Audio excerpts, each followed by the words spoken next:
Although only about 3% of the world's marble comes from quarries in America, Tennessee is a major producer.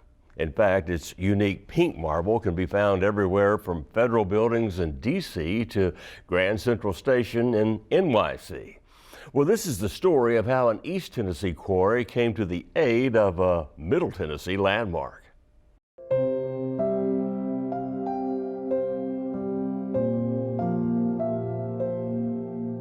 It was Nashville's first million-dollar hotel, the Hermitage. Built in the Beaux Arts style, it opened in 1910, advertising rooms for $2 and up that were noise, fire, and dust-proof. It was the backdrop of historical events, such as the women's suffrage movement, and even Music City's first gold record, thanks to Francis Craig and the hotel orchestra, with a young singer named Dinah Shore. Throughout its rich history, including a $20 million renovation, the hotel and its grand lobby have remained a showcase of elegant Southern hospitality. Well, after more than a century, the Hermitage is still a luxury hotel, but it's also an historical landmark and even a museum of architecture. Fortunately, you're about to meet a gentleman who's dedicated to keeping up with all three. Well, it's a treasure. It really is a treasure. To come to work and be able to walk through this beautiful lobby. Tom Vikstrom is officially Chief Financial Officer at the Hermitage.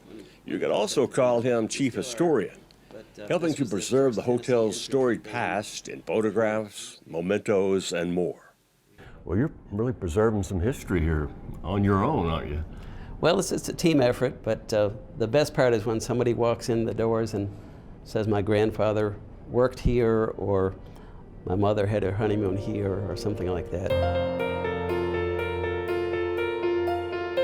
The whole lobby itself is like a museum of architecture, from the painted Italian glass skylight to the handcrafted ornamental plaster.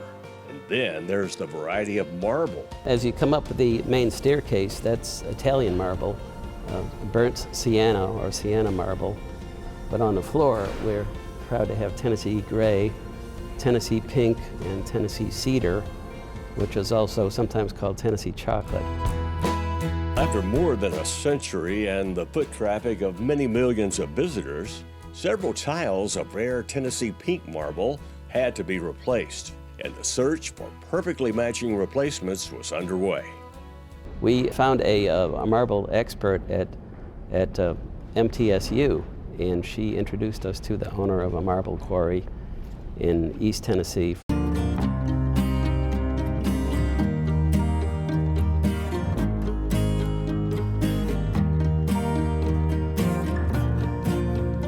Tennessee Marble Company is the exclusive source of Tennessee pink marble. The company operates 6 quarries, including this one at their headquarters in Friendsville. The marble bed is more than 100 million years old. The company's been around since 1993, and Monica Gouet is president. What we call ourselves is a vertically integrated quarrier and manufacturer. And what that means is that we not only quarry and extract, mine, any of those terms that you want to use, the marble, but we also fabricate it. 95% of everything that leaves the factory is finished and is ready to be installed by a stone contractor at a project. Tennessee pink marble gets its color from iron and other minerals. It's highly desirable due to its strength and beautiful finish after polishing. Monica was determined to help the Hermitage, so she made a visit to the hotel and later discovered that a few pieces of original lobby marble had been saved over the years. Big clues in solving the marble mystery. So they gave me these 3 pieces, and I came back to the shop. I gave it to 2 of my staff guys and said, what do you think? We basically concluded that it came from the deposit in Knoxville that we quarry at. And this is basically it. Look at that match. Now, a lot of the stone has this same stylite, what we call a stylite vein in it.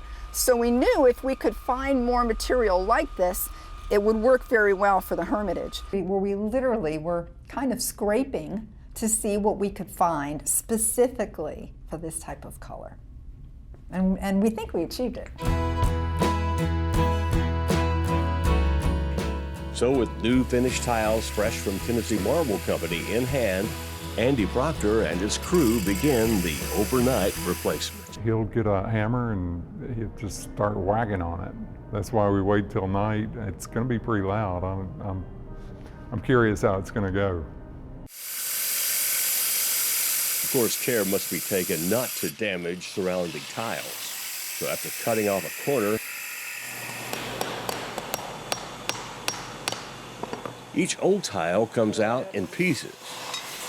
Then after sanding the surface below smooth and flat, workers lay down mortar with a notched trowel and add some to the bottom of the new tile. Finally, the new tile goes down. A perfect fit and match. After curing and some grout, this marble will be ready for the footsteps of many millions more hotel visitors.